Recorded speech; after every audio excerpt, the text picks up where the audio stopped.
definitely a testament to how bad we fucked up this planet that I'm wearing this sweatshirt right now. But at the same time, as a winter lover, I cannot help but be happy.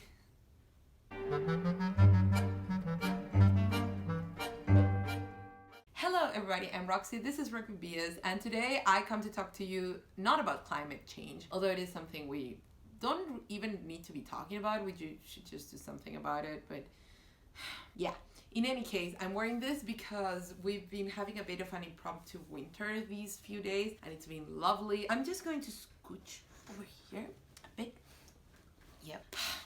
How are you? I hope you're doing okay. I'm doing better by the day. You know that I've mentioned a bunch of times that January was such a tough month, but February is shaped up to be much better. Today I'm going to tell you about the 3 books that I read for Invisible Cities. In case you don't know, this is a reading initiative hosted by a bunch of wonderful people. I will link some announcements down below. I just can't link all of it because it's too much all the time. They have a Discord group and an Instagram, and you can check all of that out. Basically reading 3 books every month, 1 from each country. January's countries were Argentina, Japan, and Morocco. Out of those, I read a lot of Argentinian and Japanese literature, and Morocco was held to get. Ironically, for February, I read a book by a Moroccan author that I loved much more. Back when I tried to get this one, that other one wasn't available. So you see how life works. In any case, first I just want to mention that I DNF'd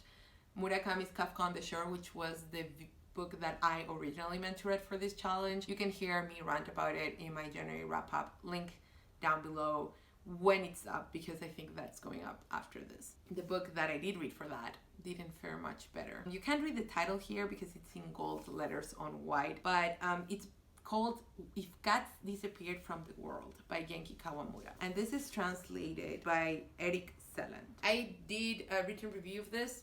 You can check it out down below, but I really didn't like this at all. So this is about a guy who finds out he's dying, and the devil approaches him and offers an extra day of life if he will give up something from the world and something ceases to exist. So the first one is cell phones, then it's movies, and it's supposedly working up to the cats. I knew this was going to be emotional, but I didn't think it was going to be emotionally manipulative, which I think it was. All the messages are so obvious. They want to hit you in the head with it. The prose is really bad. It doesn't have anything to it. It's just someone telling you stuff. Full disclosure, this book did make me cry. It's because it has a completely unnecessary scene where a pet needs to be put to sleep, and it's a sensitive topic for me. Actually, that was one of the best scenes because it's the only one that I feel I believed, but everything else, oh my god, he is estranged from his parents, his mother died, everything is designed to give you the most feels, and the only reason I didn't DNF this is I just wanted to get the prompt over with, quite honestly. By this point, there is a talking cat at one point, don't worry, nothing happens to it. It's just like a really bad book that is trying to make you sad and trying to be profound. I don't know what else to say about it. Oh, this is a spoiler. It's not big. I don't think you could really be spoiled with this. So if you mind it, please look out for when I'm not holding up this book anymore. I thought he was going to realize how important cats were after having lived in a world without cats, and I wanted to see what the implications of that were, because for example, when he talks about cell phones being gone, it's so obvious. It's like, oh, now people are paying attention, now people are not on their phones all the time, we can connect finally. Okay, so I just wanted to see what that was for cats.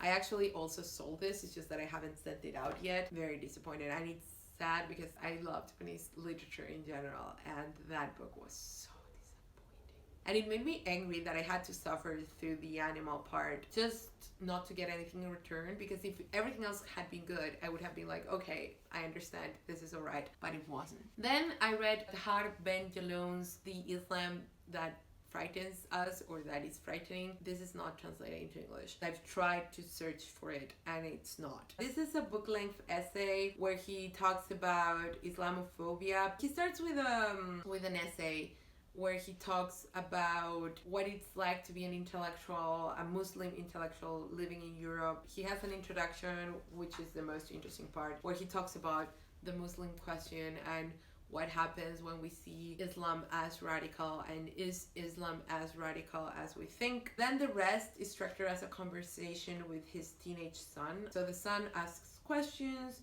which I think a lot of them are made up, and then he answers. Particularly, it's structured around the Je suis Charlie thing. The whole thing can be summarized as we shouldn't fear Islam itself, but that we need to be having these conversations because extremism doesn't appear out of thin air, which I think is true. I agree with everything he says. It's just I think as a reading experience, this could have been an article, and I also don't think I am the target audience for this in a way. I already convinced the argument of yes, some people interpret this sacred text as something extreme and radical and it's a misinterpretation, but we, the people who interpret it right, aren't violent. I think it's such a thin argument to make. And I was also disappointed that this didn't take the argumentation further. It's just very much like a conversation, and it was quite long for that and quite expensive for that too, which is I think the only reason I'm not going to get rid of it just yet. But yeah, it didn't go more in depth. It didn't even talk more about what specifically